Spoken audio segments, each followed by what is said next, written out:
Good afternoon class. आशा करता हूं कि आप सभी लोग बहुत अच्छे होंगे, बढ़िया से अपनी तैयारी कर रहे होंगे। तो चलिए हम लोग हमारे सेशन को आगे बढ़ाते हैं। जैसा कि आप लोग जानते हैं, लास्ट सेशन में हम लोग पोषक तत्व में कार्बोहाइड्रेट के बारे में पढ़ रहे थे, तो कार्बोहाइड्रेट को आगे बढ़ाते हैं। लेकिन सबसे पहले जो लास्ट सेशन में पढ़ा है उसको समराइज करेंगे, देन उसके बाद हमारे सेशन को आगे लेकर चलेंगे। तो सभी को good afternoon, very good afternoon, सारे लोग जुड़ जाइए।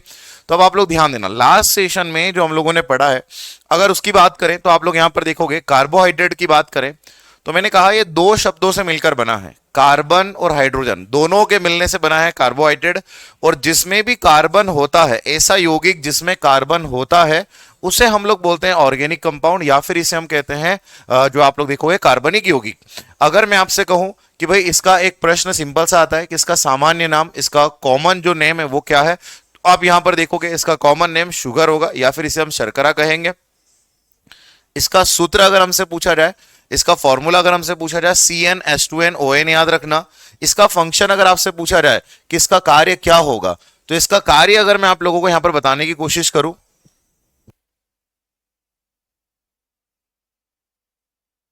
इसका कार्य अगर आप लोग यहां पर देखोगे, इसका कार्य मैं आपको बताऊं यहां पर, तो आप यहां पर ध्यान देना।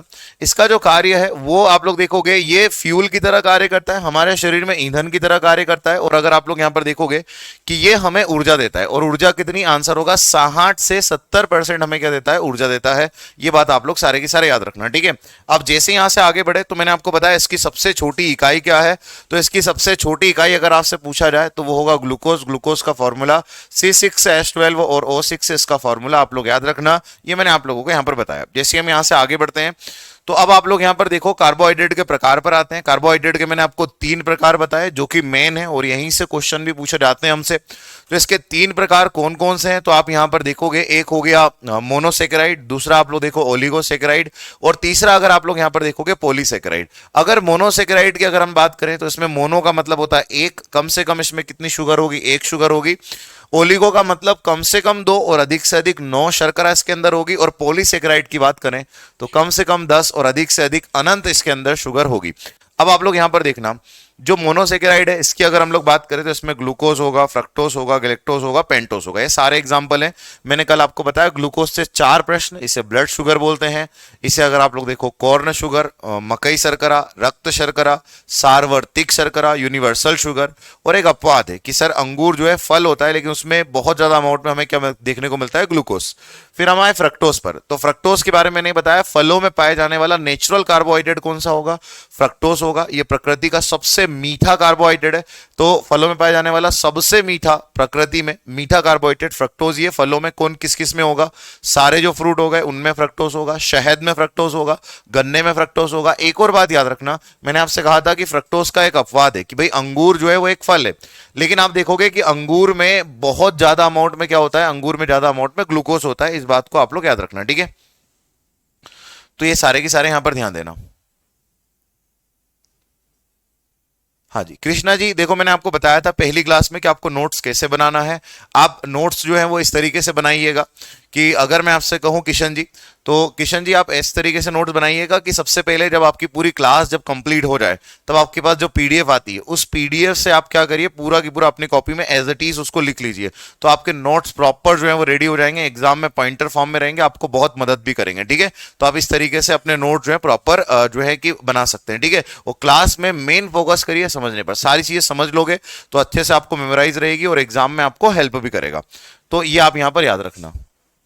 अगर मैं आप लोगों को यहां पर बताने की कोशिश करूं, हमने गैलेक्टोज भी देखा कि सर ये ब्रेन शुगर है, हमारे मस्तिष्क में पाई जाने वाली शर्करा है। पेंटोज मैंने आपको कहा डीएनए और आरएनए में क्या होता है, पेंटोज होता है। ये आप लोग यहां पर याद रखना। अब हम यहां से आगे बढ़ते हैं और आप लोग देखोगे कि जैसे यहां से आगे बढ़ते हैं तो हमने यहां पर जो है डाइसेकेराइड पढ़ना शुरू किया। और डाइसेकेराइड की अगर हम लोग बात करें तो डाइसेकेराइड में हमने ग्लूकोज, फ्रक्टोज इन दोनों को देखा। तो इन दोनों से मिलकर बनता है क्या, आंसर होगा सुक्रोज। तो यहां फॉर्मूला भी मैंने आपको बताया C12H22O11 और पानी का एक मॉलिक्यूल। और यहां पर सुक्रोज को हम बोलते हैं घरेलू चीनी, टेबल शुगर, केन शुगर, ये सारे नाम इसी के हैं, ठीक है। तो ये आप लोग यहां पर याद रखना।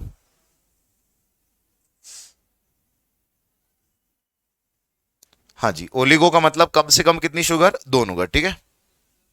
हाँ बिल्कुल बढ़िया नोट्स बनते हैं विक्की जी, पीडीएफ से आपको बढ़िया बनेंगे सारी चीजें, और तुरंत बनाया करो, जिस दिन पढ़ा है उसी दिन, क्योंकि जिस दिन पढ़ा है अगर उसी दिन आप लिखते हैं तो आपको समराइज हो जाएगा। साइंस के था रिवीजन, एक तो जिस दिन पढ़ा है उसी दिन रिवाइज कर लो, फिर उसके बाद में 7 दिन बाद, और फिर 1 महीने बाद। आप इस तरीके से अगर रिवीजन को रखोगे तो आपको बहुत हेल्प मिलेगी, ठीक है। हाँ टाइफाइड जो है, टाइफाइड का वैक्सीन नहीं है भाई, टाइफाइड जो है मैं बताऊंगा आगे, जब बीमारी पढ़ाऊंगा तो मैं आपको बताऊंगा, ठीक है। तो ये मैंने आप लोगों को यहाँ पर बोला। अब यहाँ से हम लोग आगे बढ़ते हैं। अगर आप यहाँ पर देखोगे, जैसे हम आगे बढ़ते हैं तो आप लोग यहाँ पर देखोगे कि सर डाइसैकेराइड का अगला एग्जाम हमने लैक्टोज देखा, लैक्टोज के बारे में हम लोगों ने यहाँ पर देखा। और लैक्टोज अगर आप लोग देखोगे कि सर लैक्टोज इसका फॉर्मूला C12H22O11 सेम फॉर्मूला है, मिल्क में पाई जाने वाली शर्करा है, ये भी हम लोगों ने यहाँ पर देखी। जब हम जैसे यहाँ से आगे बढ़ते हैं तो आप लोग यहाँ पर देखोगे डाइसैकेराइड का एग्जांपल मैंने आप लोगों को बताया कि ग्लूकोज और ग्लूकोज मिलते हैं तो माल्टोज बनता है, और माल्टोज उबले हुए चावल के पानी में, इसका फॉर्मूला भी मैंने आप लोगों को यहाँ पर बताया। तो यहाँ तक हम लोगों ने पूरा की पूरा पढ़ा था। अब हम लोग यहाँ से आगे बढ़ते हैं और हमारे सेशन को आगे लेकर चलते हैं। तो अब आप लोग यहाँ पर देखना, ये इतना हम लोग पढ़ चुके हैं, और इसमें अगर आप लोग देखोगे हमने सबसे पहले यहाँ पर मोनोसेकेराइड तो पढ़ ही लिया कि मोनोसेकेराइड के हमने सारे एग्जाम्पल देखे, चाहे वो ग्लूकोज हो, फ्रक्टोज हो, गैलेक्टोज हो, या फिर आप लोग देखो पेंटोज हो। अब मेरी बात आप लोग ध्यान से सुनना सारे के सारे। जैसे ही मैंने आप लोगों को यहां पर बताया कि हम पढ़ रहे हैं ओलिगोसेकेराइड, ओलिगोसेकेराइड, और अगर ओलिगोसेकेराइड की अगर हम बात करें,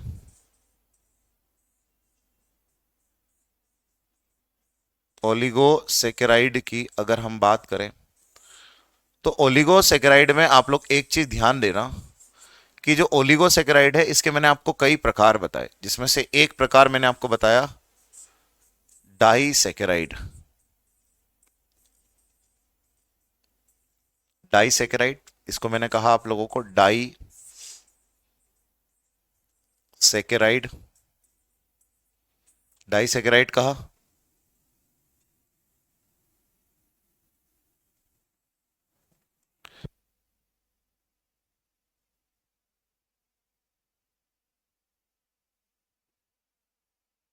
डाइसैकेराइड, तो आप लोगों ने यहां पर देखा कि सर डाइसैकेराइड, डाइसैकेराइड के बाद में अगर आप लोग यहां पर देखोगे कि अगला जो होगा उसे हम लोग बोलेंगे क्या, उसे हम लोग कहेंगे ट्राइसैकेराइड,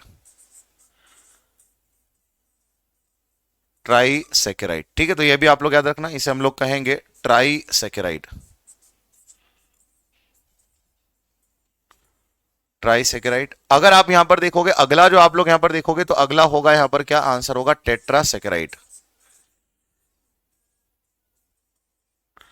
टेट्रासैकेराइड। और टेट्रासैकेराइड को हम हिंदी में भी क्या बोलेंगे, हिंदी में भी इसे हम लोग कहेंगे टेट्रासैकेराइड। तो आप लोग याद रखना, इसको हम लोग कहेंगे टेट्रासैकेराइड।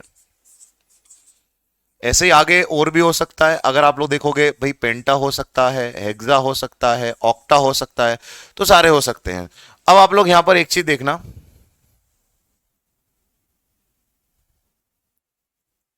हाँ चलो दीपक जी, पीडीएफ कंप्लीट मिलती है, जो हम लोग डेली पढ़ते हैं ना वही पीडीएफ आपको जो है एज इट इज क्या होती है, अपलोड होती है, ठीक है। तो याद रखना। अब अगर आप लोग यहां पर देखोगे कि सर डाई, ट्राई, टेट्रा, पेंटा, ऐसे बहुत सारे हो सकते हैं। हमने डाइसैकेराइड के 3-3 एग्जांपल देखे। 3-3 एग्जांपल में हमने क्या देखा, एक हमने देखा सुक्रोज, एक हमने सर सुक्रोज देखा, सुक्रोज के बारे में हम लोगों ने यहां पर जाना। उसके बाद अगर आप लोग यहां पर देखोगे हमने यहां पर लैक्टोज के बारे में जाना, लैक्टोज के बारे में यहां पर जाना। तो सुक्रोज हो गया, लैक्टोज हो गया। लैक्टोज के बाद में अगर आप लोग यहां पर देखोगे तो मैंने आप लोगों को एक और बताया, और वो बताया माल्टोज,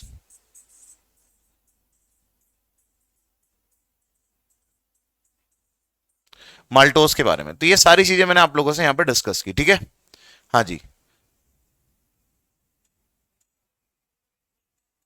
अब हम यहां से जैसे ही आगे बढ़ते हैं तो अब आप लोग देखो कि ये तो हम देख चुके हैं, अब आते हैं हम ट्राइसैकेराइड पर। अगर ट्राइसैकेराइड का मैं आपसे कहूं ना तो आप एक एग्जांपल जरूर याद रखना। ट्राइसैकेराइड के आप 2 एग्जांपल याद रखना। देखो भाई ट्राइसैकेराइड के 2 एग्जांपल कौन कौन से, तो सबसे पहले मैं यहां पे तो हेडिंग डाल देता हूं कि हम पढ़ रहे हैं अब ट्राइसैकेराइड, ट्राइसैकेराइड के बारे में हम लोग यहां पर पढ़ रहे हैं। अब ट्राइसैकेराइड के आपसे अगर एग्जाम्पल पूछे जाए कि भाई ट्राइसैकेराइड के एग्जाम्पल क्या होंगे, तो आप 2 एग्जाम्पल याद रखना, ये दोनों एग्जाम में आते हैं। फिर हम लोग सीधा पॉलीसैकेराइड पर चलेंगे और पॉलीसैकेराइड को पढ़ना शुरू करेंगे। अगर ट्राइसेकेराइड की बात करें ना, तो ट्राइसेकेराइड अगर आप लोग देखोगे, इसका सबसे पहला एग्जाम्पल आपको मैं बताऊं, तो सबसे पहला एग्जाम है माल्टो ट्राइओस। माल्टो ट्राइओस, तो माल्टो ट्राइओस आप लोग याद रखना, माल्टो ट्राइओस। तो माल्टो ट्राइओस आप लोग याद रखना, इसका फॉर्मूला कभी आपसे पूछा जाए कि भाई माल्टो ट्राइओस का फॉर्मूला क्या होगा, तो इसका फॉर्मूला आप लोग याद रखना, C18H32 O16 और प्लस आप लोग देखो पानी के दो मॉलिक्यूल H2O, 2H2O, 2H2O, ये आप लोग याद रखना। और माल्टो ट्राइओस, ट्राइओस है तो इसमें तीन शर्करा कौन कौन सी होगी, तो सबसे पहली शर्करा होगी ग्लूकोस, पहली शर्करा होगी सर ग्लूकोस, ग्लूकोस। दूसरी शर्करा जो होगी वो भी आप लोग देखो क्या होगी, वो भी होगी ग्लूकोस, ग्लूकोस। और तीसरी जो शर्करा होगी वो भी अगर आप लोग देखोगे ना, तो वो भी होगी ग्लूकोस। तो ग्लूकोज ग्लूकोज ग्लूकोज ये तीनों जब मिलते हैं तो इसको बोलते हैं माल्टो ट्राइओस। तो याद रखना इसको हम क्या बोलते हैं, माल्टो ट्राइओस। और इनका फॉर्मूला मैंने आपको बता दिया, C18H32O16, ये इसका फॉर्मूला है, ये आप लोग याद रखना, ठीक है।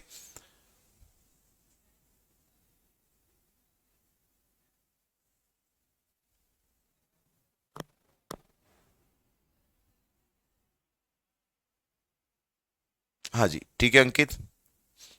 हाँ, तो ये आप लोग यहां पर देखो, ये मैंने आपको बोला। अब एक और एग्जांपल देख लो इसका, ये अच्छा ये कहां मिलता है सर, अगर माल्टो ट्राइओस की बात करें, ये किन चीजों में हमें देखने को मिलता है, तो आप लोग यहां पर देखना कि जो माल्टो ट्राइओस, अगर आप लोग यहां पर देखोगे माल्टो ट्राइओस की अगर हम बात करें, तो ये हमें जो केक हो गया, आप लोग देखोगे ब्रेड हो गया, केक ब्रेड, इनके अंदर आपको ये देखने को मिलेगा क्या, माल्टो ट्राइओस आपको देखने को मिलेगा, ठीक है भाई। अब आप लोग यहां पर एक और चीज देखो, अगर मैं आपको यहां पर बताने का प्रयास करूं कि सर माल्टो ट्राइओस के बाद में अगला इसका जो एग्जाम्पल होगा, वो एग्जाम्पल होगा रेफिनोस। रेफिनोस, इसको हिंदी में भी हम लोग क्या बोलेंगे, हिंदी में भी इसे यही बोलेंगे रेफिनोस, रेफिनोस इसे हम लोग कहेंगे। और रेफिनोस की अगर हम लोग बात करें, तो रेफिनोस अगर आप देखोगे कि सर इसका ये जो है इसका फॉर्मूला भी क्या होगा, इसका फॉर्मूला भी सेम होगा, लेकिन ये भी तीन चीजों से मिलकर बना है, तो कौन कौन सी तीन चीजें होगी, तो रेफिनोज में पहला तो होगा ग्लूकोस, पहला तो होगा ग्लूकोस, इसका फॉर्मूला अगर आप लोग देखोगे तो इसको भी हम ग्लूकोस कहेंगे। और ग्लूकोस के साथ में अगला जो होगा वो होगा फ्रक्टोस, ग्लूकोस के बाद में अगला जो होगा वो क्या होगा, आंसर होगा फ्रक्टोस। और फ्रक्टोस के बाद में अगला जो होगा वो होगा गैलेक्टोस, क्या होगा भैया, आंसर होगा गैलेक्टोस, गैलेक्टोस, गैलेक्टोस। इसका फॉर्मूला अगर आपसे पूछा जाए कि भाई रेफिनोस का फॉर्मूला, सेम फॉर्मूला होगा, C18H आप लोग देखोगे H सर कितना होगा, H32, O आप लोग देखोगे 16 और प्लस दो पानी के मॉलिक्यूल इसके अंदर निकलेंगे। अब प्रश्न पूछा जाएगा कि रेफिनोस जो है सर ये किस में होगा, तो ये जो आपकी पत्ता गोभी आप लोग देखोगे, पत्ता गोभी हो गया, पत्ता गोभी में आपको मिलेगा। और एक और आप लोग याद रखना, बीन्स, जितने भी बीज होते हैं ना इनमें भी आपको मिलेगा, जैसे राजमा वगैरह हो गया।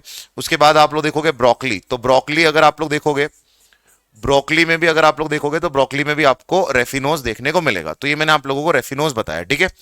तो ये आप यहां पर याद रखना। हाँ जी, हाँ, तो ये तीनों जब मिलाएंगे ना, ये तीनों जब मिलाएंगे तो बनेगा रेफिनोस। और आप लोग देखो रेफिनोस का फॉर्मूला ये है। तो अब आते हैं हम पॉलीसेकेराइड पर। और पॉलीसेकेराइड में जरा मुझे बताओ कम से कम शुगर कितनी होगी और अधिक से अधिक कितनी होगी, बताओ आप सारे के सारे। पॉलीसेकेराइड की अगर हम लोग बात करें, तो पॉलीसेकेराइड में कम से कम शुगर कितनी होगी और अधिक से अधिक कितनी होगी, जरा कमेंट करके बताओ भैया। एग्जाम में आपसे ऐसा पूछा जाएगा कि भाई जो है कि आप सिंपल सा ये बताइए कि जो रेफिनोस है किस में होता है, तो आंसर क्या होगा, ब्रोकली में। ब्रोकली में रेफिनोस होता है। रेफिनोस का फॉर्मूला पूछा जाएगा कि भाई रेफिनोस का फॉर्मूला क्या है, तो आपको पता होना चाहिए C18H32O16, ये किसका फॉर्मूला है, रेफिनोस का। और रेफिनोस एक प्रकार का क्या है, एक प्रकार का आप लोग देखोगे ट्राइसेकेराइड है, ट्राइसेकेराइड है, आप लोग याद रखना, ठीक है। तो आपने यहां पर बोला,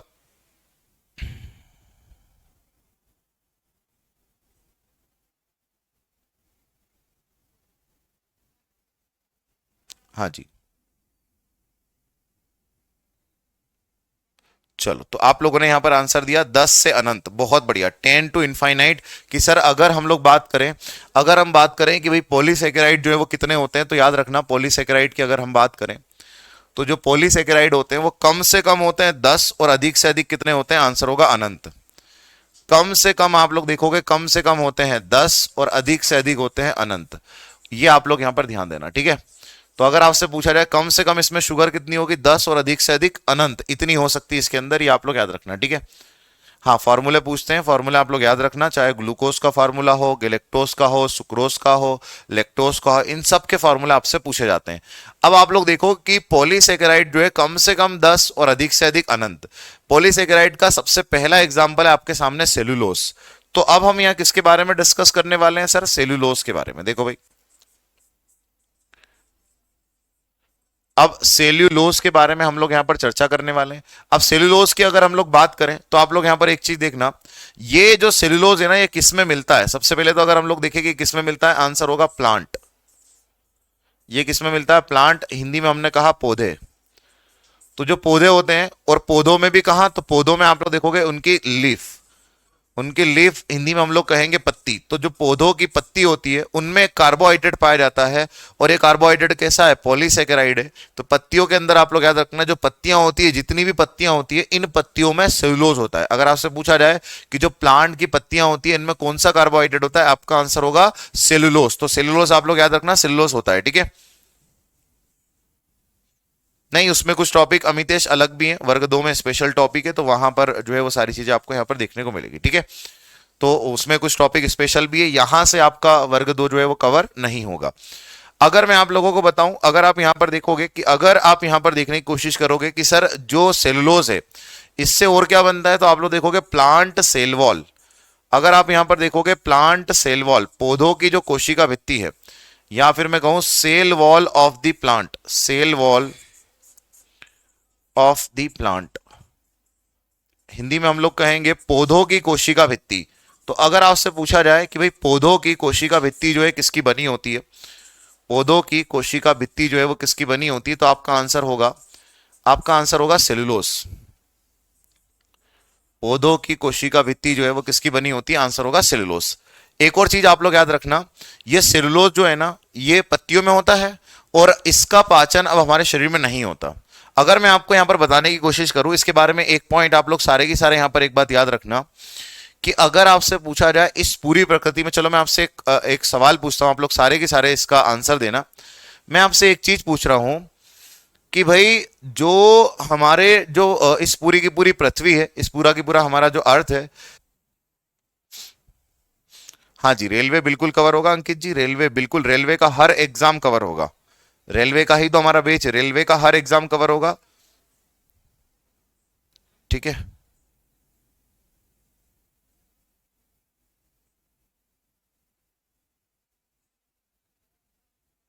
बहुत बढ़िया, आप लोगों के अब आंसर आना शुरू हो गए कि सर इस प्रकृति में, सबसे पहले यहां पर शुभम ने, सचिन, विनीत, आप सभी लोगों ने यहां पर आंसर दिया।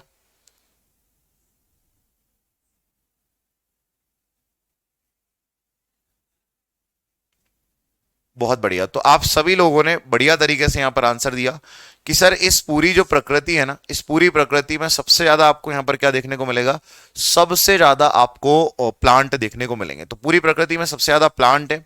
और अगर बात करें सर इस जो है कि भैया प्लांट की, तो आप लोग देखो, अगर पूरी पृथ्वी में सबसे ज्यादा प्लांट है तो पत्तियां भी हैं, और अगर पत्तियां हैं तो उनमें सेलुलोज है, और सेलुलोज एक प्रकार का क्या है, कार्बोहाइड्रेट। तो आपसे क्वेश्चन पूछा जाता है इस पूरी प्रकृति में सर्वाधिक मात्रा में पाया जाने वाला कार्बोहाइड्रेट कौन सा है, आंसर होगा सेलुलोज। तो पूरी प्रकृति में सबसे ज्यादा पाया जाने वाला कार्बोहाइड्रेट कौन सा है, सेलुलोज है, इस बात को याद रखना। अब देखो, इस सेलुलोज का पाचन नहीं होता, लेकिन ये पाचन में सहायता करता है। मैं आपको एक बात बताता हूं, जैसे आप लोग यहां पर एक चीज देखो, सारे के सारे यहां पर ध्यान देना, ये मान लो ये है हमारी बड़ी आंत, ये अगर आप लोग देखोगे ये है सर हमारी बड़ी आंत, और बड़ी आंत में आप लोग देखोगे, यहां ऊपर बना देता हूं मैं आप लोगों के लिए, यहां पर आप लोग देखो कि ये है सर हमारी जो है, ये है सर हमारी बड़ी आंत। और ये बड़ी आंत आप सारे के सारे लोग जानते हैं कि बड़ी आंत से हमारा जो खाना है ऐसा करके नीचे आता है, और यहां से जो मल द्वार है, यहां से हमारा खाना आगे ट्रांसफॉर्म होता है। और यहां पर आप लोग देखोगे इस तरीके का एक स्ट्रक्चर होता है, और ये जो स्ट्रक्चर जो हमें दिखाई दे रहा है सर, ये जो हमें दिखाई दे रहा है, इस स्ट्रक्चर को हम बोलते हैं अपेंडिस्क। इस स्ट्रक्चर को हम बोलते हैं अपेंडिस्क। तो आप लोग अब यहां पर एक बात समझना, ये जो राइट साइड आप लोग देखोगे हमारा क्या होता है, अपेंडिस्क होता है। अब अगर मैं आप लोगों को बताऊं तो आप सारे के सारे यहां पर एक बात ध्यान से समझना, ये जो अपेंडिस्क है ये आज के समय में अवशेषी अंग है, लेकिन बहुत पहले ये सेलुलोज का पाचन करता था। क्या सर आज हम हरी पत्तियां जो कच्ची खा लें, कच्ची पत्तियां, पकी भी नहीं बोल रहा हूं मैं, कच्ची कह रहा हूं, कि अगर आज हम कच्ची पत्तियां खाना शुरू कर दे तो क्या उसका पाचन होगा? नहीं होगा। हमारे शरीर में सेलुलोज का पाचन नहीं होता है।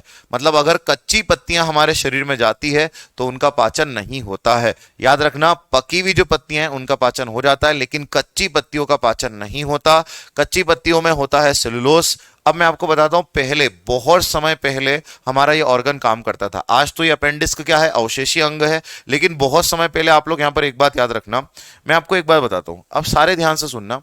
हम जो माने जाते हैं वो किसका जो है रूप माना जाते हैं कि सर हम माने जाते हैं कि हमारा जो विकास हुआ है वो बंदर से हुआ है। बंदर से आप लोग देखो आदि मानव से पूरा की पूरा क्या बना, इंसान बना, जिसको आज हम साइंटिफिक टर्म में होमोसेपियंस कहते हैं। तो पहले ये जो आदि मानव था ये पका हुआ भोजन खाता था क्या? तो आप कहोगे नहीं सर, ये स्टार्टिंग में कच्चा भोजन खाता था। और कच्चा भोजन खाता था तो पत्तियां भी कैसी खाता था? कच्ची पत्तियां खाता था। और ये कच्ची पत्तियां जो है ये इसके शरीर में जब जाती थी तो उसका पाचन कौन करता था? अपेंडिस्क। अपेंडिस्क जो है वो कच्ची पत्तियों का पाचन में मदद करता था। लेकिन अब आप लोग देखो कि जैसे जैसे मानव डेवलप होता गया, उसने कच्चा खाना खाना छोड़ दिया, पकावा खाने लगा, सब्जी पकी हुई खाने लगा, सारी चीजें पकावा खाना खाना शुरू किया। जब पकावा खाना शुरू किया तो आप लोग देखो ये कच्ची पत्तियों को पचाने वाला कौन था? अपेंडिस्क। इसने काम करना बंद कर दिया, और इसने जब काम करना बंद कर दिया तो इसको हमने अवशेषी अंग कह दिया कि सर ये हमारे शरीर का अवशेषी अंग है जिसमें कोई काम नहीं होगा। तो आप देखो कि सर ये एक हमारे शरीर का कैसा अंग है? अवशेषी अंग है जिसका कोई काम नहीं है। अब सोचो आज हम क्या कच्ची पत्तियां खाते हैं? नहीं सर, आज तो हम पका हुआ भोजन खाते हैं। जब हम पत्तियों को पकाते हैं तो वैसे ही वो टूट जाती है, टूट जाती है तो आप लोग देखो फिर वो डाइजेस्ट आराम से हो जाती है, उसका अवशोषण भी आराम से हो जाता है।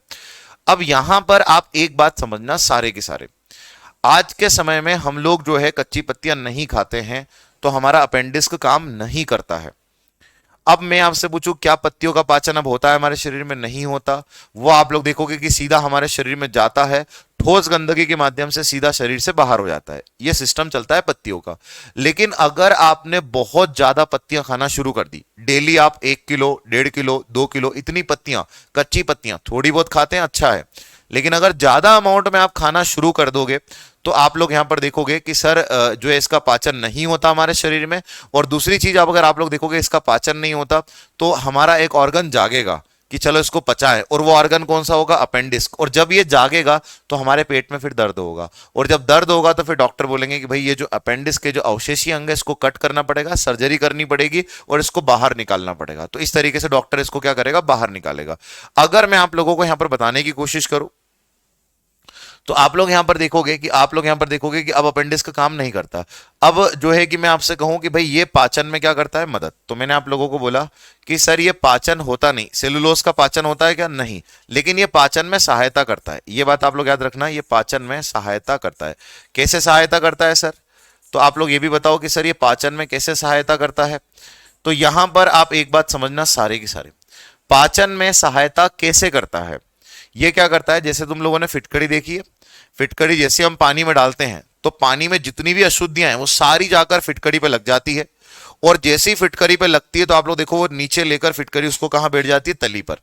तो फिटकरी जो है सारी अशुद्धि को लेकर तली पर बैठ जाती है, और इस तरीके से सारी चीज साफ हो जाती है। ऐसे ही जब आप सेलुलोस लेते हो तो सेलुलोस पाचन में कैसे मदद करता है? ये हमारे मुख में, फूड पाइप में, अमाशय में, आंतों में जितनी भी गंदगी इसको अपने ऊपर बिठाता है, और अपने ऊपर बिठाकर आप लोग देखोगे ठोस गंदगी के माध्यम से बॉडी से क्या हो जाता है? बाहर हो जाता है।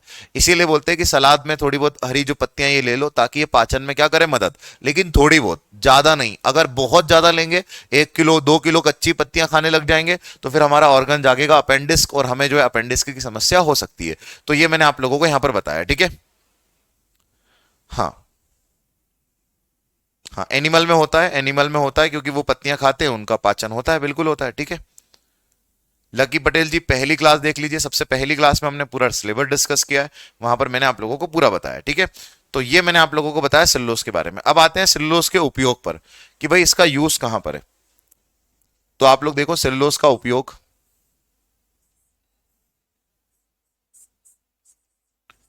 इसका उपयोग आपसे पूछा जाए कि भाई सेलुलोज जो है इसका यूज जो है वो कहां पर होगा, तो सबसे पहला आप लोग यहां पर देखो इसका यूज जो होगा वो होगा मेडिसिन में।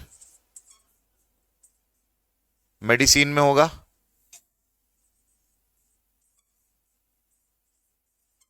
मेडिसिन मतलब दवाई बनाने में होगा सर।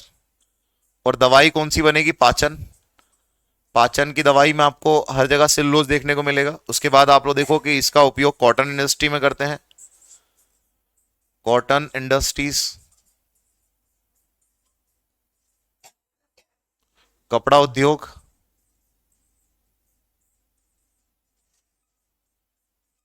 तो एक आप लोग देखो कॉटन इंडस्ट्री में। उसके बाद अगर आप लोग यहां पर देखोगे जो है कि कपड़ा उद्योग, उसके बाद अगर मैं आपसे कहूं कि ये पेपर इंडस्ट्रीज में भी इसका उपयोग होता है, पेपर इंडस्ट्रीज।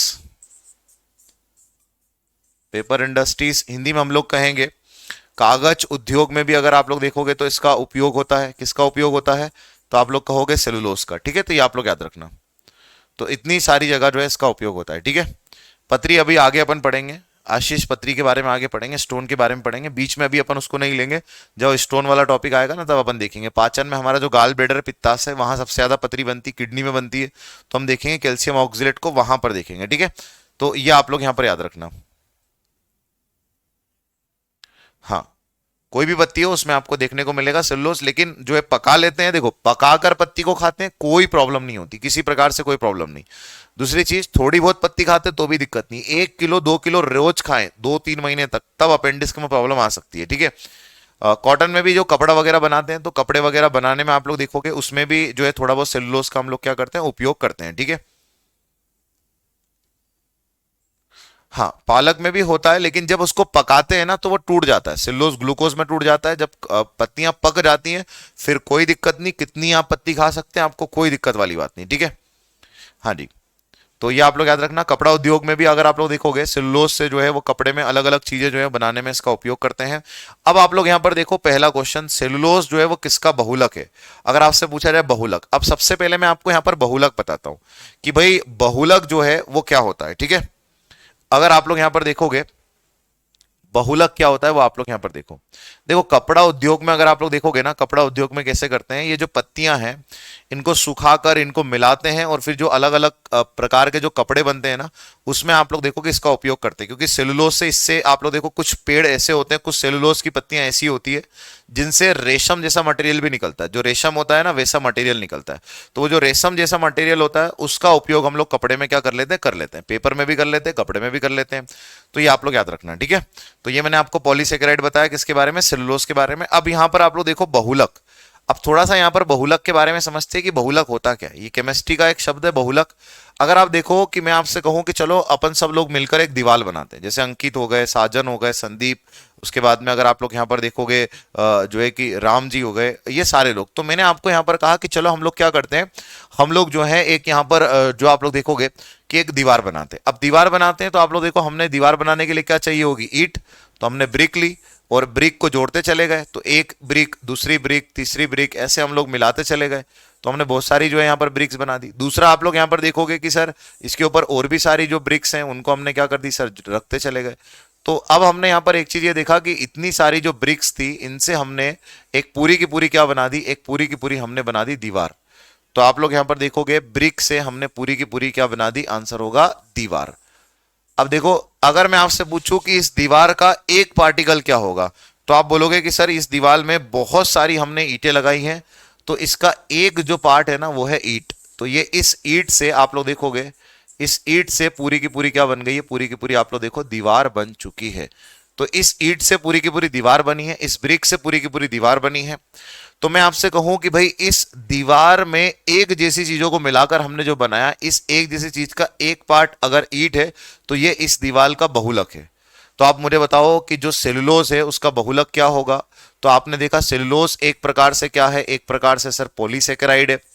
और अगर ये पॉलीसेकेराइड है तो इसमें कम से कम शुगर 10 और अधिक से अधिक अनंत होगी, इतनी शुगर होगी। और शुगर में भी क्या होगा, शुगर में भी सर होगा ग्लूकोज। तो ग्लूकोज जुड़ने को होना, तो अगर आप यहां पर देखोगे बहुत सारे जब ग्लूकोज मिलेंगे तब क्या बनेगा, सेलुलोज। और कम से कम ग्लूकोज कितने होंगे, 10, और अधिक से अधिक कितने होंगे, अनंत। तो सेलुलोज का जो बहुलक होगा वो होगा ग्लूकोज। तो बहुत सारे ग्लूकोज के मिलने से आप लोग देखो क्या बनता है, बहुत सारे ग्लूकोज के मिलने से सेलुलोज बनता है। बहुत सारे ग्लूकोज के मिलने से अगर आप लोग यहां पर देखोगे कि जब बहुत सारे ग्लूकोज एक जैसे मिलेंगे तो ये बहुलक है, इसी को पॉलीमर कहते हैं। इससे आप लोग देखो क्या बनता है, सेलुलोज बनता है। ये आप लोग याद रखना है, ठीक है। हाँ जी, चलो भाई, है ना। तो ये आप लोग यहां पर याद रखना। अब आप लोग यहां पर एक और चीज देखो, प्लांट की सेल वॉल, कोशिका भित्ति किससे मिलकर बनी होती है, तो हमने पढ़ा है प्लांट की जो बनी होती है वो सेलुलोज से बनी होती है। तो सर इसमें तो कोई दिक्कत ही नहीं, सेलुलोज से बनी होती है। चलो आप लोग मुझे एक बात बताओ, प्रकृति में सबसे ज्यादा मात्रा में पाए जाने वाला कार्बोहाइड्रेट कौन सा है। तो इस प्रकृति में सबसे ज्यादा या प्रचुरतम मात्रा में, most abundant carbohydrate found in nature, तो आप लोग यहां पर फिर से आंसर करोगे कि सर सबसे ज्यादा पत्तियां हैं, तो हम कहेंगे सेल्यूलोज। क्या बोलेंगे भाई, आंसर होगा सेल्यूलोज। सेल्यूलोज इसे हम लोग कहेंगे। वहीं आपसे पूछा जाए रेयॉन किसका बहुलक है, तो आप लोग यहां पर एक बात समझना, सबसे पहले बहुत सारे जब ग्लूकोज मिलते हैं, जब बहुत सारे ग्लूकोज मिलते हैं तो क्या बनता है, तो जब बहुत सारे ग्लूकोज मिलते हैं तो बनता है सेल्यूलोज। तो बनता है सेल्यूलोज, सेल्यूलोज बनता है। और जब आप लोग देखोगे बहुत सारे सेल्यूलोज मिलते हैं तब बनता है क्या, देखो बहुत सारे ग्लूकोज मिले तो सेल्यूलोज, बहुत सारे सेल्यूलोज मिलते हैं तो बनता है रेयॉन, फिर बनता है रेयॉन। तो आप लोग याद रखना, रेयॉन जो है वो अगर आप लोग देखोगे कब बनता है, जब बहुत सारे क्या मिलते हैं, सेलुलोज। और बहुत सारे सेलुलोज मिलते हैं तो रेयॉन जो है वो किसका बहुलक होगा, तो रेयॉन अगर आप लोग देखोगे इसमें से बहुलक क्या होगा, आंसर होगा सेलुलोज। तो यहां पर हमारा आंसर होगा सेलुलोज। रेयॉन क्या है, तो रेयॉन भी आप लोग देखो एक कपड़े जैसा स्ट्रक्चर है, रेशम जैसा स्ट्रक्चर, वो आप लोग यहां पर याद रखना, ठीक है। बहुत ही बढ़िया। अमन, श्रीनिवास, यश, ओमकार, राम, धर्मेंद्र, आप बढ़िया तरीके से आंसर कर रहे हैं कि सर यहां पर क्या होगा, यहां पर आप लोग देखोगे, हाँ, ये आप लोगों ने यहां पर देखा, ठीक है भाई। चलो अब हम लोग आगे बढ़ते हैं, यहां से आगे बढ़कर हम लोग अगला जो देखते हैं। अगला अगर आप लोग यहां पर देखोगे तो अगला आपको यहां पर जो कार्बोहाइड्रेट देखने को मिलेगा वो अगला आपको मिलेगा काइटिन। इसको काइटिन पढ़ेंगे, है ना। आप लोग किटीन जो है भैया चिटीन मत पढ़ना, इसे हम लोग पढ़ेंगे काइटिन। क्या पढ़ेंगे भाई, काइटिन। और अगर काइटिन की बात करें तो आप लोग देखो जो कीड़े मकोड़े हैं ना, जो कीड़े मकोड़े, अगर आप लोग देखोगे जो कीड़े मकोड़े हैं, इनकी जो ऊपरी सतह होती है, अगर आप यहां पर देखोगे इनकी जो ऊपरी सतह होती है, जो कीड़े मकोड़े जो है ना, इनकी जो ऊपरी सतह है ये कार्बोहाइड्रेट की बनी होती है। और कार्बोहाइड्रेट कैसा होता है, पॉलीसेकेराइड। और ये जो कीड़े मकोड़े जो है ना, इनकी सतह जो है इसको हम बोलते हैं ये काइटिन है। क्या है भैया, काइटिन। तो याद रखना, काइटिन कीड़े मकोड़ों की सबसे ऊपरी सतह है। और फंगस, कवक की अगर बात करें तो उसकी कोशिका भित्ति भी जो है वो किसकी बनी होती है, काइटिन की बनी होती है। तो फंगस की कोशिका भित्ति काइटिन की बनी होती है। अगर आप लोगों से मैं कहूं तो आप लोग देखो, आप लोगों ने एक व्यक्ति का नाम सुना होगा, आप सभी लोगों ने एक व्यक्ति का नाम सुना होगा, हाँ, आप लोगों ने सभी ने, अगर मैं आप लोगों को बोलूं, हाँ, पॉलीसेकेराइड है ना, जब बहुत सारी चीजें मिल जाती तो उसके कारण जो है वो हमें जो टेस्ट है वो मीठा नहीं लगता। कुछ कार्बोहाइड्रेट ऐसे होते हैं जिनका हमें टेस्ट मीठा नहीं लगता, फिर भी वो कार्बोहाइड्रेट होते हैं, लेकिन मैक्सिमम कार्बोहाइड्रेट ऐसे होते हैं जो हमें मीठे लगते हैं। अब आप लोग सारे यहां पर एक बात समझना, जितने भी कीड़े मकोड़े हैं इनकी ऊपरी जो सतह होती है ना, ये किसकी बनी होती है, ये अगर आप लोग यहां पर देखोगे ये बनी होती है काइटिन की। कभी तुम लोगों ने एक व्यक्ति का नाम सुना हो, बियर गिल्स, बियर गिल्स का नाम अगर तुम लोगों ने सुना हो, और अगर मैं आपको बियर गिल्स के बारे में बताने का कोशिश करूं तो आप सभी लोगों ने जो है कि उस व्यक्ति का नाम सुना होगा जो मैन वर्सेस वाइल्ड एक प्रोग्राम डिस्कवरी पर आता है, जिसके साथ मोदी जी भी अभी गए थे। कब आप लोग देखोगे, जिम कार्बेट जो नेशनल पार्क है हमारा उत्तराखंड में, वहां पर मोदी जी भी गए थे। तो वो बियर गिल्स कई बार कहता है वो कीड़े मकोड़े सब खा जाता है। तो वो अगर आप लोग देखो कि जब वो कीड़े मकोड़ों की जो ऊपरी सतह होता है उसको बोलता है कि भाई ये कार्बोहाइड्रेट है, और कार्बोहाइड्रेट मतलब ये हमें क्या देगा, एनर्जी देगा, ऊर्जा देगा। तो इस तरीके से वो आप लोग देखो कि बोलता भी है। तो ये आप यहां पर याद रखना, ठीक है।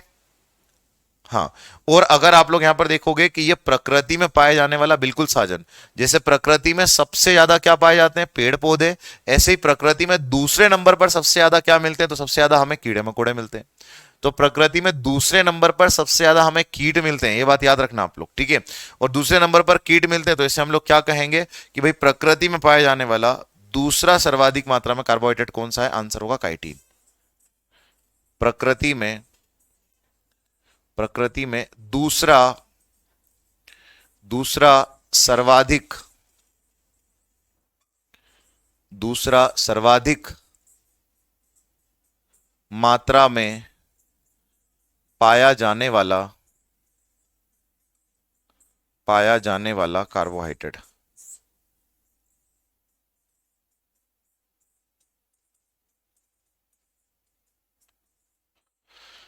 प्रकृति में दूसरा सर्वाधिक मात्रा में पाया जाने वाला कार्बोहाइड्रेट कौन सा है? काइटिन। क्योंकि पेड़ पौधे आप लोग देखोगे, हाँ जी, बियर गिल्स के बारे में आपको पता है, ठीक है, हाँ। तो बिल्कुल, वो जो है आप लोगों ने शो देखा हो तो उसमें मैंने आप लोगों को बताया कि वो इंसेक्ट वगैरह सारी चीजें खा जाता है। तो आप यहां पर एक चीज देखो कि प्रकृति में दूसरा सबसे ज्यादा मात्रा में पाया जाने वाला कार्बोहाइड्रेट कौन सा है? काइटिन। क्योंकि इस पृथ्वी पर दूसरे नंबर पर सबसे ज्यादा कौन है? कीड़े मकोड़े। सबसे पहला आप लोग देखोगे कौन है? सबसे पहला पेड़ पौधे, और दूसरे नंबर पर कीड़े मकोड़े हैं, ठीक है। हाँ देखो, फंगस अगर आप लोग देखोगे, फंगस की अगर हम लोग बात करें कि सर जो फंगस है इसकी जो सेल वॉल है, अगर आप लोग देखोगे वो किसकी बनी होती है? वो भी आप लोग देखो किसकी बनी होती है? काइटिन की। तो इसकी सेल वॉल आप लोग याद रखना, फंगस की जो सेल वॉल है, ये सेल वॉल किसकी बनी होती है? आंसर होगा काइटिन की। यहाँ पे लिखा है कोशिका भित्ति जो है काइटिन की बनी होती है। फंगस क्या होते हैं? ये नमी में उगते हैं। जैसे आप लोग देखो रोटी जो है उसको ठंड में रख दो 2-4 दिन के लिए, सफेद सफेद लेयर जम जाएगी। फंगस है, फफूंद है, कवक है। आपके बालों में जो डेंड्रफ है ये भी कवक है। तो उसकी जो कोशिका भित्ति वो किसकी बनी होती है? वो काइटिन की बनी होती है। बात आप लोग याद रखना, ठीक है भाई। हाँ बिल्कुल। तो ये मैंने आप लोगों को यहाँ पर बताया। अब हम यहाँ से आगे बढ़ते हैं। जैसे ही आगे बढ़ते हैं तो अगला हम लोग जो कार्बोहाइड्रेट पढ़ेंगे उसका नाम है स्टार्च। तो देखो भाई, अगला जो कार्बोहाइड्रेट है उसका नाम क्या है? उसका नाम है स्टार्च। स्टार्च। चलो मेरे क्वेश्चन का आंसर दो और मेरा प्रश्न का आंसर दीजिए। मैं आपसे एक प्रश्न पूछ रहा हूं, इस पूरी प्रकृति में सर्वाधिक मात्रा में पाया जाने वाला कार्बोहाइड्रेट कौन सा है? इस प्रकृति में सर्वाधिक मात्रा में पाया जाने वाला कार्बोहाइड्रेट कौन सा है? बिल्कुल यश, रिकॉर्डेड क्लास आपको मिलेगी। इस क्लास के बाद में आपको रिकॉर्डेड जो है क्लास ये मिल जाएगी, ठीक है। कितनी बार भी आप इसको देख सकते हैं। तो भाई मुझे आप लोग एक बात बताओ, अगर मैं आप लोगों से यहां पर पूछूं, सारे के सारे इस बात का आंसर दो, इस प्रकृति में सर्वाधिक मात्रा में पाए जाने वाला कार्बोहाइड्रेट कौन सा है?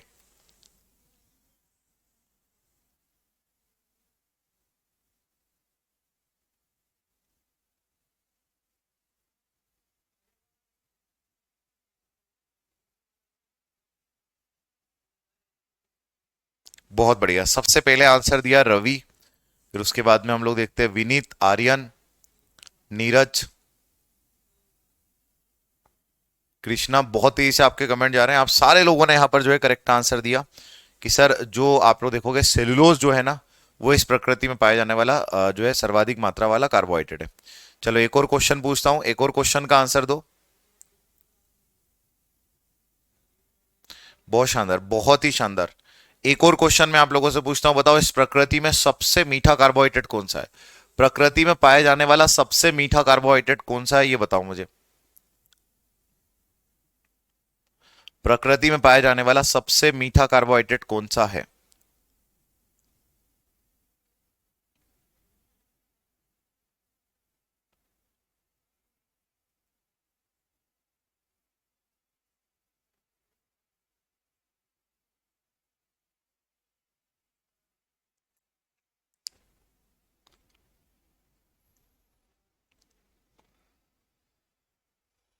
बहुत बढ़िया, अब आपके आंसर आना शुरू है, फ्रक्टोस। प्रकृति में आप लोग देखोगे पाया जाने वाला सबसे मीठा जो कार्बोहाइड्रेट है ना, वो क्या है? आंसर होगा फ्रक्टोस। बिल्कुल सही, फ्रक्टोस। आप लोगों ने सभी ने करेक्ट आंसर दिया कि फ्रक्टोस जो होगा वो इस प्रकृति में पाया जाने वाला सबसे कैसा कार्बोहाइड्रेट है? मीठा कार्बोहाइड्रेट है। बहुत ही शानदार, बहुत शानदार, बहुत शानदार। अंकिता, राकेश, अंशु, बहुत ही शानदार। मिस्टी, आप सभी लोगों ने करेक्ट आंसर दिया, बढ़िया से आंसर दिया सारे लोगों ने, ठीक है भाई। अब आ जाओ इधर स्टार्च पर। स्टार्च को अगर हम लोग देखें ना, तो स्टार्च जो है इसको हम लोग बोलते हैं पौधों में संचित कार्बोहाइड्रेट का रूप। पौधों में संचित कार्बो पौधों में संचित कार्बोहाइड्रेट का रूप। पौधों में संचित कार्बोहाइड्रेट का रूप। Store carbohydrate in plant. Store form store carbohydrate, store carbohydrate, store carbohydrate in plant. तो कार्बोहाइड्रेट में स्टोर जो होता है, अब आप लोग देखो प्लांट में जो कार्बोहाइड्रेट संचित होता है वो स्टार्च के फॉर्म में। अब मेरी बात आप लोग सारे ध्यान से सुनना, ठीक है। आप सभी लोगों ने करेक्ट आंसर दिए, बढ़िया से आंसर दिए, ठीक है। फंगस, फंगस अपन अलग, सचिन फंगस के ऊपर पूरा आप लोग देखो, फंगस जो है ना पूरा हम लोग अलग से ही पढ़ेंगे। फंगस पूरा हमारा टॉपिक है, जब हम बीमारियों पर आएंगे तब कवक के बारे में पढ़ेंगे, अभी फंगस के बारे में नहीं पढ़ेंगे। फंगस के बारे में पूरा पढ़ेंगे कि क्या है फंगस, कितने प्रकार के होते हैं, कैसे होते हैं, नमी में उगते हैं, कहाँ उगते हैं, सारी चीजें वहां पढ़ेंगे, ठीक है। सचिन अब मेरी बात आप लोग ध्यान से सुनना। देखो मैंने कहा पौधों में संचित जो कार्बोहाइड्रेट का रूप है वो स्टार्च है। आपको मैंने कहा कि भाई स्टोर कार्बोहाइड्रेट इन क्या होगा भैया, प्लांट। तो प्लांट में जो कार्बोहाइड्रेट संचित होता है उसको हम स्टार्च बोलते हैं। जब भी स्टार्च का नाम आता है आपके जो है भैया आपकी जुबान पे सबसे पहला नाम आएगा आलू, कि भाई स्टार्च जो होता है आलू में। लेकिन मैं कहूंगा जरूरी नहीं कि आलू में ही हो, बहुत सारी चीजों में हो सकता है स्टार्च। स्टार्च जो है गेहूं में हो सकता है, मक्का में हो सकता है, स्टार्च जो है चावल में हो सकता है, ये जितने भी अनाज है इनमें आप लोग देखो स्टार्च हो सकता है। क्योंकि यहाँ पर जो कार्बोहाइड्रेट है वो क्या हो रहा है, स्टोर हो रहा है। कैसे स्टोर हो रहा है, आप सभी लोगों ने, आप लोग देखो आप सभी लोगों ने जो अगर मैं आप लोगों से कहूं कि आप सभी लोगों ने कभी ना कभी तो प्रकाश संश्लेषण की प्रक्रिया पढ़ी होगी, फोटोसिंथेसिस की प्रक्रिया। तो प्रकाश संश्लेषण की जो प्रक्रिया हम बचपन में पढ़ते हैं वो हम लोग यहाँ पर देखते हैं। देखो अगर आप लोग यहाँ पर देखोगे प्रकाश संश्लेषण की प्रक्रिया क्या है, तो अगर मैं आपको प्रकाश संश्लेषण की प्रक्रिया बताने की कोशिश करूं तो आप सारे यहां पर ध्यान देना, ठीक है।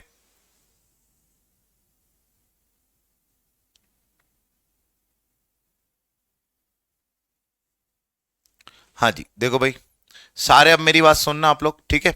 अगर मैं आपको बताऊं प्रकाश संश्लेषण की प्रक्रिया क्या है, पौधे वातावरण से लेते हैं भैया क्या, कार्बन डाइऑक्साइड, प्लस आप लोग देखो कि अपनी जड़ों से क्या ले लेते हैं, पानी।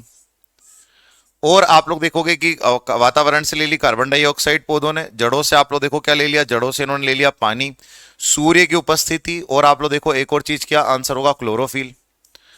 तो क्लोरोफिल की उपस्थिति आप लोग देखोगे,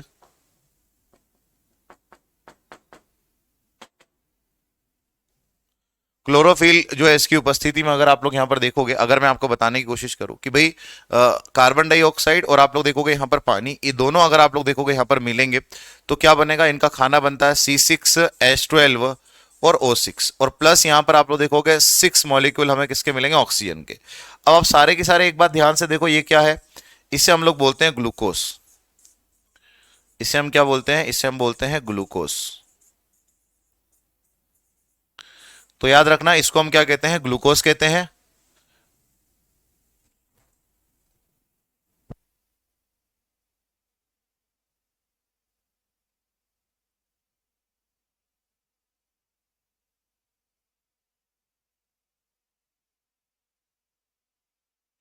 तो आप लोगों ने यहां पर देखा कि सर ये जो फॉर्मूला है किसका है, ग्लूकोज का। हाँ बोलिए शिवानी जी, जो भी आपका डाउट है वो आप पूछ लीजिए, ठीक है। अब आप लोग यहां पर एक चीज देखना, अगर मैं आपको यहां पर बताने की कोशिश करूं तो आप लोग सारे के सारे ध्यान देना, ये जो ग्लूकोज है, अगर आप लोग यहां पर देखोगे ग्लूकोज का फॉर्मूला C6H12O6, और अपन ने देखा है पॉलीसेकेराइड में कम से कम जो शर्करा होगी वो कितनी होगी, 10, और अधिक से अधिक कितनी होगी, अनंत, इतनी शर्करा होगी।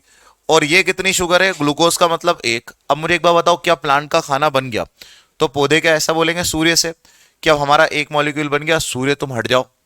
नहीं भाई, ये तो कंटिन्यूअसली होता रहेगा, और कंटिन्यूअसली होता रहेगा तो ग्लूकोज लगातार बनता रहेगा, 1 2 3 4 5 6 7। तो स्टोर कहाँ हो, तो स्टोर ये जिस फॉर्म में होता है उसी को बोलते हैं स्टार्च, उसी को हम बोलते हैं स्टार्च। तो याद रखना स्टार्च क्या है, पौधों में कार्बोहाइड्रेट का संचित रूप, पौधों में कार्बोहाइड्रेट का संचित रूप अगर आप लोग यहां पर देखोगे तो वो क्या होगा, स्टार्च।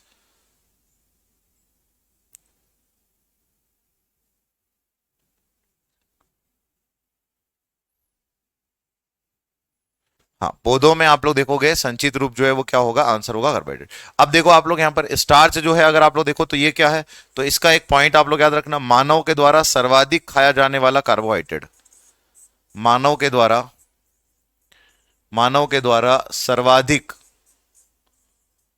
मानव के द्वारा सर्वाधिक आप लोग याद रखना खाया जाने वाला कार्बोहाइड्रेट, खाया जाने वाला कार्बोहाइड्रेट।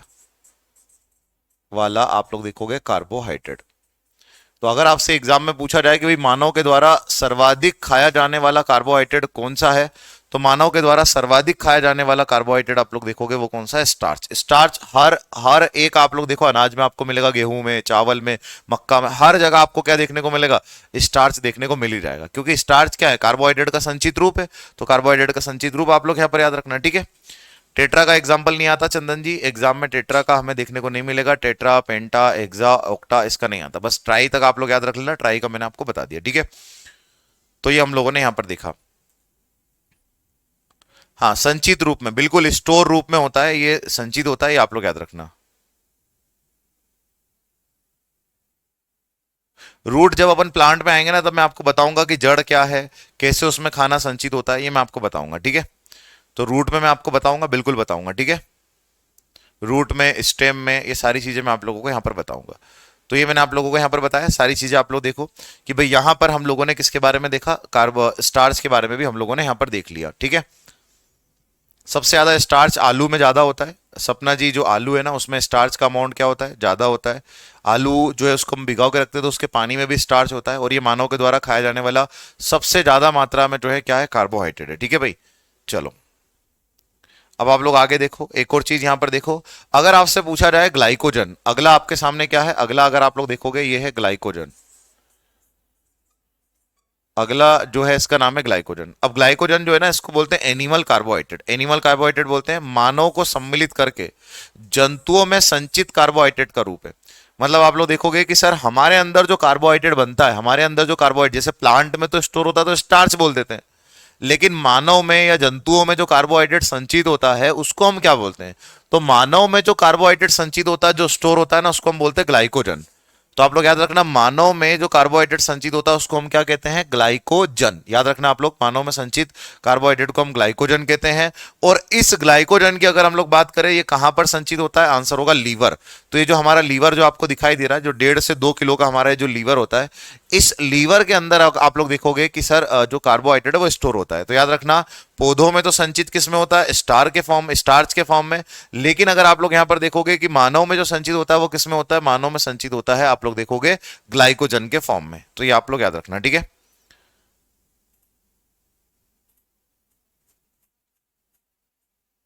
हाँ, तो ये आप लोग यहां पर याद रखना।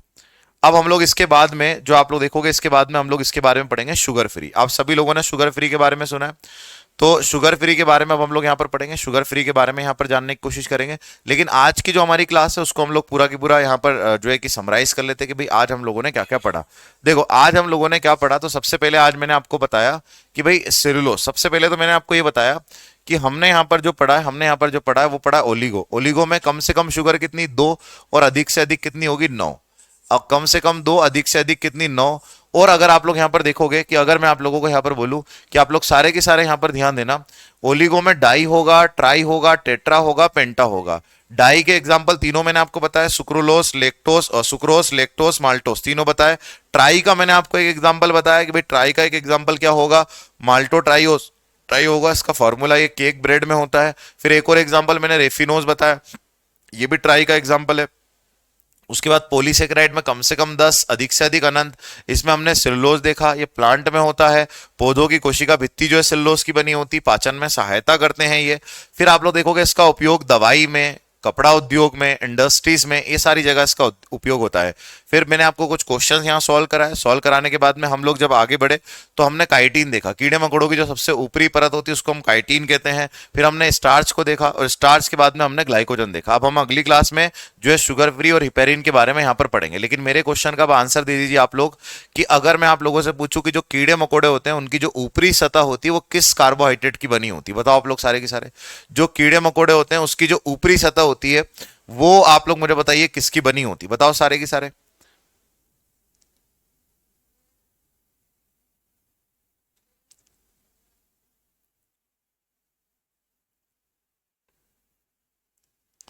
ब्लड से। ये ग्लाइकोजन जो है ना, जो आप लोग देखोगे ग्लाइकोजन जो अगर आप लोग देखोगे लीवर में कैसे कलेक्ट होता है, ब्लड से।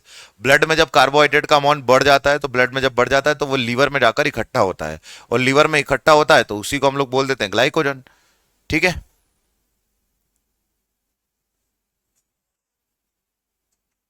हाँ, संचित मतलब स्टोर, स्टोर होना, ठीक है। काइटिन, बहुत बढ़िया। आप सभी लोगों ने करेक्ट आंसर दिया कि सर इस क्वेश्चन का हमारा जो करेक्ट आंसर होगा ना वो क्या होगा, काइटिन। मतलब काइटिन सर वो चीज है जो आप लोग देखोगे कि काइटिन जो है वो, अगर आप लोग यहाँ पर देखोगे, वो जो है कीड़े मकोड़ों की सबसे ऊपरी सतह है। बहुत ही बढ़िया, आप सभी लोगों ने करेक्ट आंसर दिया।